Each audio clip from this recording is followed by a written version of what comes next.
what's going to be on the diary. Oh, apparently it's a question of the day first. I beg your pardon. So it says the ANC's election list changes because of the Integrity Commission. Will it make any difference to the voters? And I guess that's the question more broadly. Do you actually get swayed by the names on any political party's election list? Because yesterday we had the Saudi story with Mara Low, and interesting, later in the day I saw Mara Low actually responded to this, and actually want to read this to you. She was saying that she didn't realize that when she signed these papers, she was signing on for anything in particular.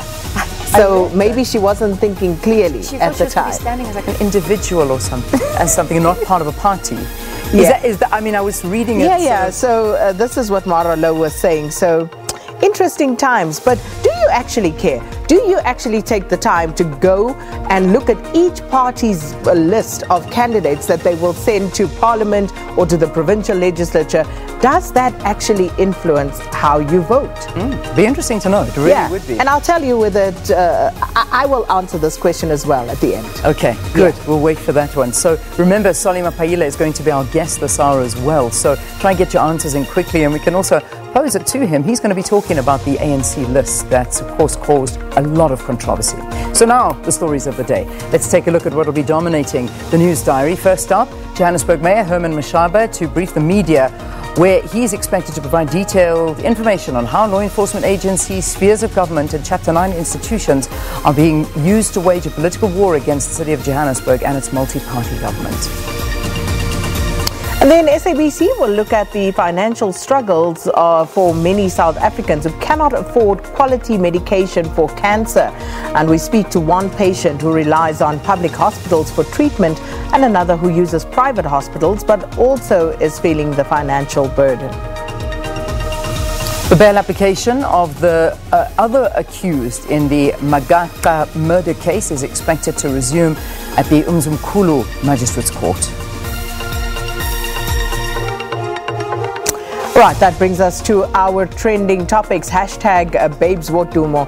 And there was a warrant of arrest issued for Babes Wodumo after she failed to appear in court.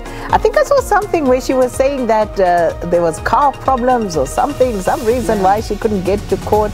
So what I'm reading is that it's Babes and her sister, Nondomiso Simelani, they were both fined 1,000 rand or 30 days in prison after being found guilty of failing to appear in the court. A warrant of arrest was issued for them after they failed to appear in court. They're facing charges of common assault, and the court heard that they could not make it for their case, as you said, because their car broke down. So that was the story. The magistrate told the court their excuse is unacceptable since they could not provide solid proof. So the magistrate said Babes and her sister willfully disrespected the court by not showing up for the case. So and incidentally, this alleged assault took place immediately after Babes' alleged assault at the hands of Mampintsha. What's happened there? I have no idea what's since happened to that. Yeah, I sort of was wondering if we'd see anything moving fast, except that's just been pushed aside, and we're now seeing another story of assault against Babes. But Mampintsha, I don't know, nothing. Yeah. All right. Okay, so that's the one trending topic, and then the second trending topic this morning.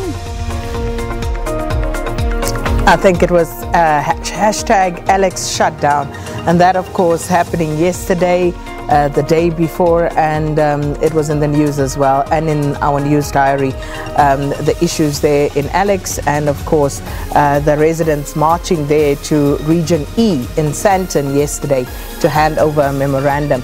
And it was quite interesting because when the march started, they were marching to the offices to hand over this memorandum. When they got there, and our reporter who was on the story actually posed this question to one of the leaders as I was watching yesterday, that somewhere along the line they decided they wanted Herman Mashaba to come and receive the memorandum. And he asked, but you know, at the beginning there was no talk of this, and suddenly you want Herman to come and receive this memorandum. So it's an interesting one. No doubt there are issues But it's interesting what Herman Mashaba is saying as well, that this is just a political war being waged against the city of Johannesburg.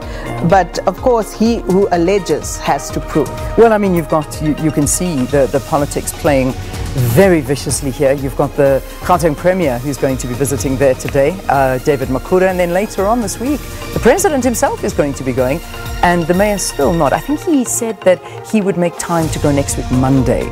So now you can see, I mean, that's just opening it up to, again, are the DA scoring an own goal here? And why not go? Just go and talk to the people or accept the memorandum. I wonder what our viewers think of that. Yeah. If you were managing Herman Mashaba, yes, would you send him to Alex? I know my answer, but maybe I'm not like politically minded. Maybe I just want to like diffuse the situation and say, please just go. But I don't know. What do you think? Do you think would you send him? Would you send, if you were in charge of managing Herman Mashaba, his diary and what he does, you managing his campaign as it were, would you send him to Alex? I'd love to hear your view. Great question. All right, let's leave it there and move to the traffic now. And Rob Byrne